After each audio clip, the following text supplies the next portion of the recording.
Why don't we start with you with this question, but I'm interested in everyone's thoughts on how Scott Brown's election changes things, if it does at all. And you kind of, I mean, you addressed 2010 a bit, but does it hurt Democrats in 2010 if they don't address it? Is it imperative to Democrats that they do take it on in 2010?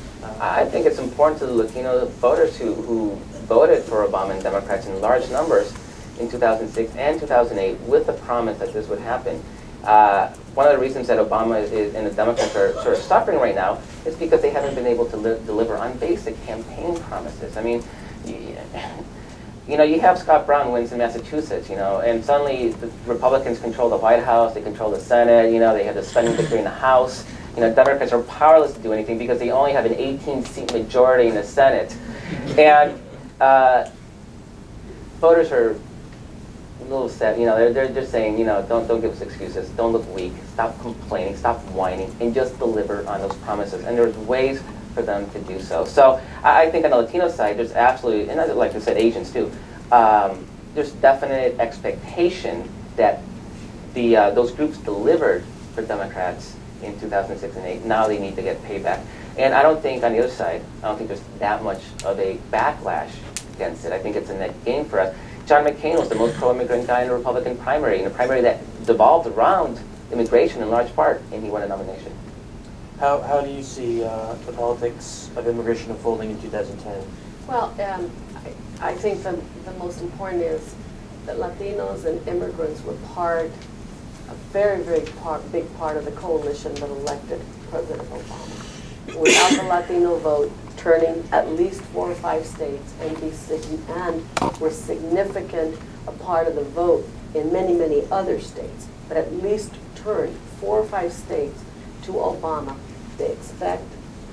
We expect the administration and this Congress to deliver. We have seen the inclusion of Latino voters in California completely turn around the politics. And you take a city like Los Angeles, for many, many years, was far more conservative on labor issues and many, many other issues. And with the inclusion, when we went out and sought the Latino vote, when the labor movement changed its position on immigration, when the labor movement invited the immigrants into the labor movement as a part of a broader progressive movement, the politics completely changed in Los Angeles, and that being the largest voting bloc in California changed. Now, it goes up and down. We wound up with Schwarzenegger, but I think that was a down. But in terms of Los Angeles politics, it was all completely changed because of the Latino vote. And I know that the immigrant movement in this country, one of the lessons of the past has been to create a coalition more broadly, not only the Latinos, but all immigrants of other nationalities, and also with the African American vote. We did an immigrant workers' freedom ride that led to strengthening the relationship between the immigrant community and the African American community. And we did it out of respect. We did it out of respect to the African American community that had suffered so much, that had sacrificed so much. And I think those are the kinds of relationships that we're going to need to strengthen the demand for immigration reform on this Congress. But you get a similar coalition to what elected President Obama, and that coalition is the coalition that we need to keep pressing on immigration reform. So Latinos and immigrants have strengthened the labor movement. They are the future of the labor movement. Latinos and immigrants have changed politics, and I just know most about Los Angeles, but I know they've changed politics as voters throughout the country on a national level for president. We have to, this Congress has to respond, or we're going to lose those voters. The Democrats are going to lose those voters. Republicans aren't going to get them. And that would be a shame for the progressive movement in this country. I also think the rest of the progressive movement has to stand very strong and very powerful in support of immigration reform. Whether it's the environmentalists or other parts of our progressive community have to stand there, because Latinos and immigrants came through to elect President Obama, and everybody else has to come through to help immigrants in this country. When you've obviously got a lot of experience organizing, when you're talking to rank and file members, and there's someone who seems skeptical, seems suspicious that immigration reform is going to help them, what is your message to them? How do you communicate this to someone who you think is not initially on your side? Oh, who's not on my side? Who's not on your side? Oh. Who's skeptical? Well, I would say to them, if they're skeptical about why immigrants need immigration reform, I would talk about things like wage theft and workplace violations, and saying who are the bad guys in this country and what needs to be corrected. It's not the workers. It's not the workers who are the bad guys. And we know that in our broader experience. It wasn't the workers of this country who created this bad economy. It was Wall Street. And those are the bad guys.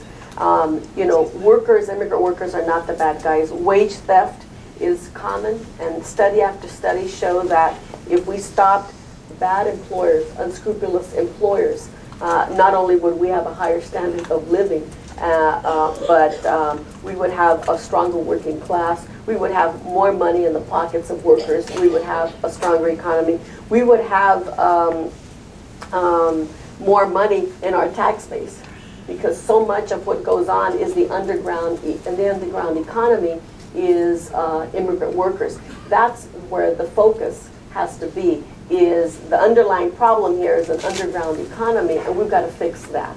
And to remind people, because in this country there's a lot of respect for work, as far as workers are concerned. Maybe not Wall Street, but most people in this country respect hard work, and they want to reward hard work.